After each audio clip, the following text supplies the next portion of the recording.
Menjadi gelap mata karena keadaan membuatnya tidak tertahan. Benih dendam yang tumbuh hanya akan menjerumuskan hidupnya semakin berat dan mengubahnya menjadi monster yang sangat kejam. Apa yang menyebabkan dia nekat berbuat keji? Inilah Langfang, Provinsi Hebei, Tiongkok.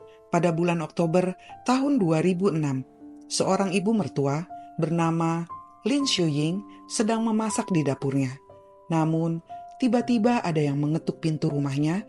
Entah mengapa, mendengar suara ketukan itu, tiba-tiba hatinya merasa tidak enak. Jantungnya berdetak sangat kencang, hingga dia merasa kesulitan bernafas. Lin kemudian berjalan perlahan ke arah depan, hendak akan membukakan pintu rumah. Setelah pintu itu dibuka, ternyata tamu yang datang adalah menantunya. Dia datang membawa rantang makanan berisi sup daging untuk makan siang ibu mertuanya. Sang ibu mertua saat itu sempat heran, karena sebelumnya hubungan antara Lin, anaknya, dan menantunya kurang baik, sehingga menimbulkan pertanyaan yang sangat janggal. Bagaimana mungkin tiba-tiba sang menantu mau diperintah oleh istrinya untuk mengantarkan makanan? Namun, pertanyaan itu hanya dia simpan dalam hati, sambil mempersilahkan menantunya masuk ke dalam rumah. Setelah rantang makanan diterima, kemudian sang menantu pergi meninggalkan rumah mertuanya. Ibu mertua saat itu masih terbengong melihat sang menantu datang hanya mengantarkan rantang. Sesampainya di ujung pintu koridor ruangan, tiba-tiba sang menantu membalikkan badannya dan berkata, "Ingat, cepatlah dimakan selagi sup itu masih panas." Kata-kata itu membingungkan sang ibu mertua, terdengar aneh dan sangat janggal. Kemudian sang ibu mertua bergegas kembali ke dapur membuka makanan itu, yang isinya terlihat seperti daging babi rebus dengan tekstur sangat jelas dan berwarna sangat merah. Saat itu sang ibu mertua mengira daging babi itu belum betul-betul matang dan mengira mungkin anaknya membeli daging yang kurang bagus. Sang ibu mertua kemudian mencicipi daging itu, yang ternyata rasanya sangat enak, namun agak asam. Tanpa berpikir lama, sang ibu mertua kemudian mengambil nasi dan melanjutkan makan hingga habis. Namun, hal aneh terjadi pada malam hari saat Lin Shuying tidur. Dia bermimpi buruk tentang putrinya. Mimpi itu sangat mengerikan. Dia melihat putrinya menangis berlutut di samping tempat tidurnya lalu menghilang. Lin kemudian terbangun dari tidurnya, lalu dalam keadaan linglung, dia bingung tidak bisa membedakan apakah itu hanya mimpi atau nyata. Lin kemudian duduk di atas tempat tidurnya sambil melihat jam. Saat itu pukul 1 pagi. Tiba-tiba dia gelisah merinding keringat dingin tanpa sebab yang jelas, sehingga dia tidak bisa kembali tidur. Tiba-tiba Lin yakin bahwa telah terjadi sesuatu pada putrinya, sehingga dia memutuskan untuk menelepon putrinya. Namun saat itu sang menantu yang mengangkat teleponnya. Lin bertanya, "Saya ingin bicara dengan putri saya. Di mana dia? Tolong berikan teleponnya." Namun sang menantu tidak menjawab. Dia malah bertanya, "Bagaimana rasa daging yang hari ini saya kirim?" Seketika itu, perasaan Lin merasa tidak enak dan memaksa menantunya untuk segera berikan sambungan telepon itu pada putrinya. Akan tetapi, sang menantu tidak memberikan telepon itu dan tetap bertanya bagaimana rasa daging itu. Ibu mertua yang kesal akhirnya menjawab rasa daging itu sangat enak. Setelah mendengar jawaban itu, menantu langsung tertawa terbahak-bahak sambil mengatakan, "Tentu enak, daging itu adalah daging putri Anda." Lin yang terkejut dan ketakutan akhirnya menutup sambungan teleponnya dan dia pingsan. Setelah bangun dari pingsannya, Lin langsung menghubungi polisi dan melaporkan sesuatu telah terjadi pada putrinya. Petugas polisi yang dihubungi segera datang ke rumah menantu. Dan sesampainya di sana, para petugas polisi mendobrak pintu rumahnya. Setelah berhasil masuk, petugas polisi mencium bau yang sangat hanyir, bau cairan merah. Pada samping sofa, petugas menemukan mayat pria dalam keadaan sangat mengenaskan, dengan bagian wajah tersayat pisau. Pada kasur ditemukan boneka kapas yang sangat aneh. Petugas polisi pun menemukan banyak bekas cairan merah dan ditemukan potongan daging yang direbus pada panci.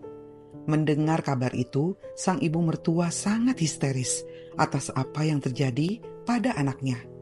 Setelah polisi berhasil menangkap sang menantu, dalam interogasi, polisi bertanya, "Mengapa kamu melakukan hal itu pada istrimu?" Seketika itu, dia berteriak histeris, membuat para petugas polisi pun terkejut mendengarnya. Itulah balasan yang pantas dia terima. Melihat keadaan pelaku seperti terganggu kejiwaannya, akhirnya petugas menenangkan dia sambil menunggu waktu yang tepat untuk melanjutkan pertanyaan. Apakah yang sebenarnya terjadi? Mengapa sang suami tega melakukan hal keji pada istrinya?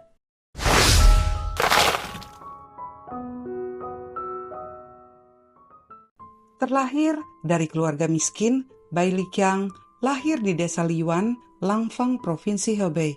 Orang tuanya bekerja sebagai petani. Demi membantu keluarganya, dia kemudian putus sekolah dan bekerja di sebuah pabrik. Bai adalah orang yang sangat rajin. Dia jujur dan sangat baik. Di usianya 25 tahun, dia bertemu dengan seorang wanita bernama Wang Lingling. Namun, Ibu Wang bernama Lin Shuying tidak merestui hubungan mereka karena Bai dianggap terlalu miskin untuk putrinya. Meskipun demikian, cinta mereka mengalahkan segalanya. Mereka tetap menjalin hubungan, lalu kemudian mereka menikah. Namun pernikahan mereka tak kunjung dikaruniai anak, sehingga kebahagiaan dalam rumah tangga mereka tidak bertahan lama. Suatu hari, Bai mengalami kecelakaan kerja. Dia terluka dan kakinya patah. Pihak pabrik yang seharusnya bertanggung jawab atas musibah itu tidak memberikan tanggung jawabnya kepada Bai. Dia malah dipecat dari pekerjaannya karena mengoperasikan peralatan yang melanggar peraturan dan menyebabkan kerusakan pada peralatan. Saat itu, Bai tidak bisa berbuat apa-apa sambil merasakan sakit dan sangat sedih kehilangan pekerjaannya. Dengan dibantu teman-temannya, Bai kemudian pergi ke rumah sakit untuk berobat hingga sembuh. Kecelakaan itu membuatnya kehilangan kesuburannya. Dia mengalami disfungsi ereksi. Sejak saat itu, hubungan suami istri tidak harmonis lagi.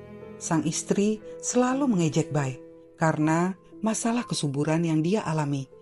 Bai marah pada dirinya sendiri, mengapa semua itu terjadi pada dirinya.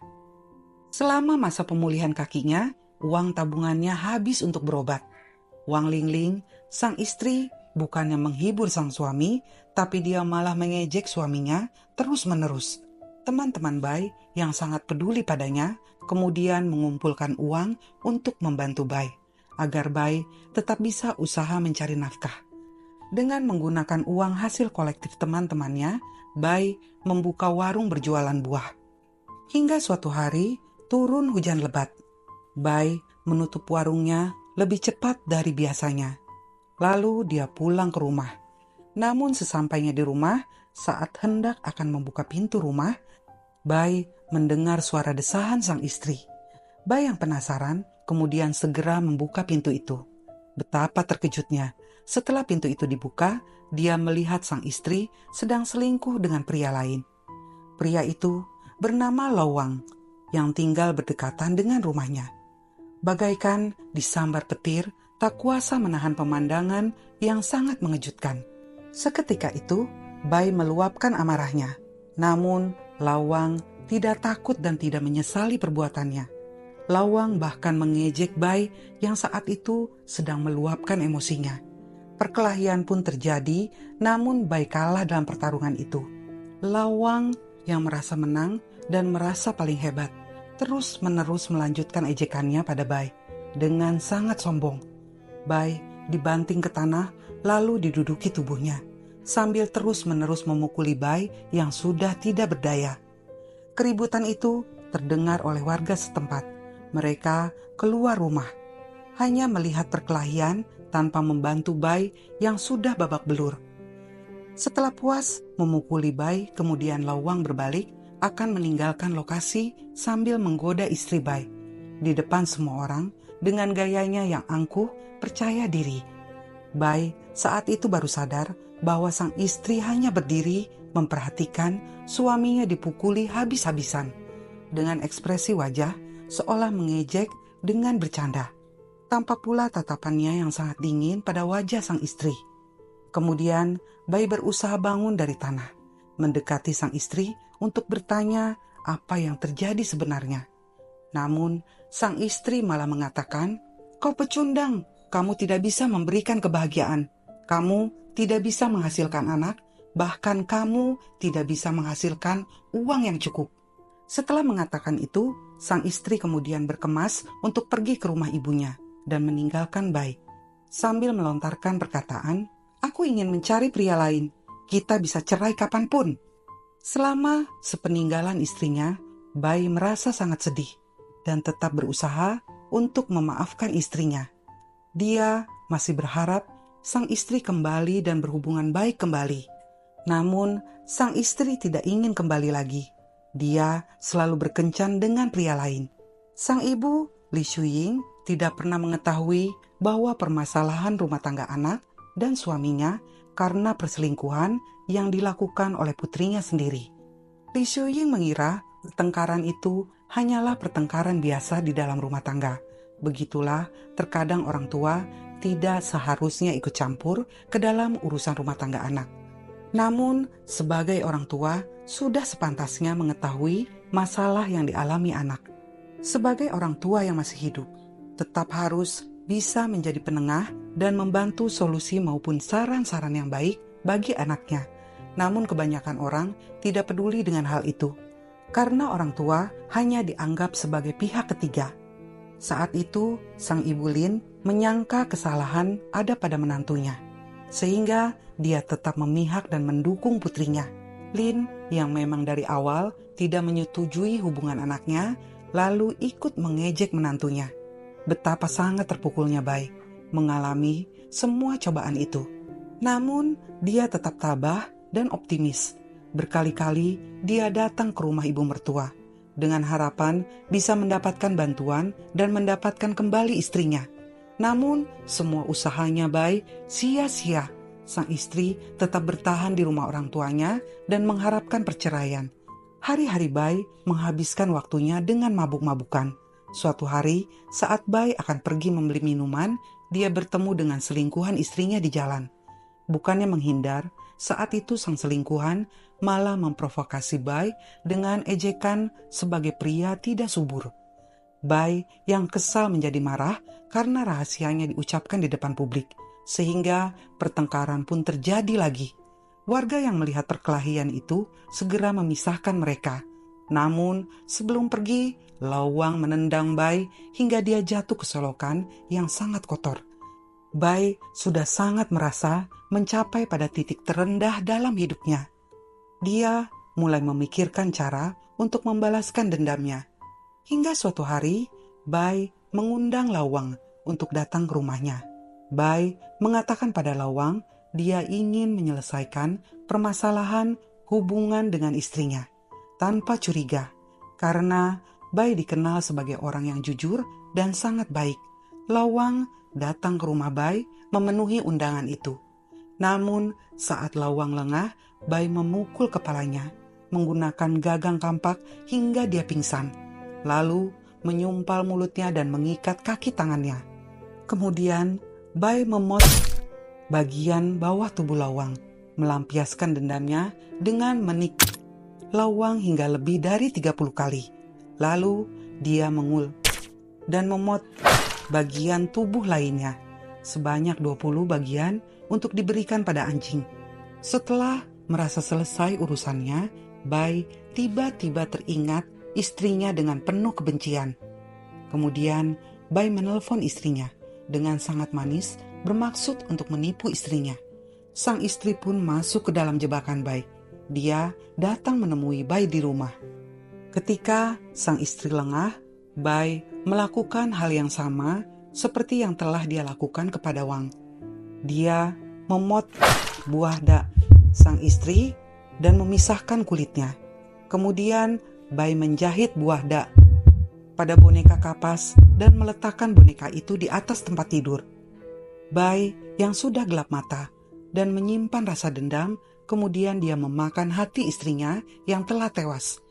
Merasa puas atas apa yang telah dia lakukan, tak peduli akan akibatnya nanti, dia membuang sebagian tulang pada sungai kecil dekat tempat tinggalnya. Bai pun memiliki rasa dendam pada warga sekitar, terutama para tetangga yang hanya menyaksikan saat dia dihajar habis-habisan oleh Wang. Lalu Bai memasak bagian korbannya untuk dijadikan sup. Kemudian sup itu dibagikan pada para tetangga dan pada mertuanya. Setelah Bai berhasil ditangkap, akhirnya dia dijatuhi hukuman mati dan meninggalkan kisah yang sangat mengerikan bagi warga Henan Tiongkok. Sejujurnya, kisah ini membuat saya sangat sedih dan merasakan perasaan Bai saat dia kecelakaan kerja, dipecat, dan pulang ke rumah memergoki istrinya yang sedang berduaan dengan pria lain. Lalu dia dihajar, dihina oleh selingkuhan dan istrinya sendiri. Meledak rasanya, tentu tidak ada satupun orang yang mampu bertahan atas semua cobaan itu. Namun, balas dendam bukanlah cara yang benar. Hal itu hanya akan merugikan diri sendiri dan mendapatkan hukuman berat atas perbuatan. Maka janganlah kita menyimpan rasa dendam dan jangan pernah menumbuhkan benih-benih dendam pada diri sendiri. Karena hidup itu banyak pilihan. Jangan menghancurkan hidup sendiri hanya demi membalas dendam. Menurut pepatah, banyak jalan menuju Roma. Dan tanamkanlah rasa untuk saling menghargai orang lain. Demikian kisah kali ini. Semoga kita semua dijauhkan dari perbuatan jahat dan selalu dilindungi dari orang-orang jahat. Terima kasih Sobat You Love. Salam.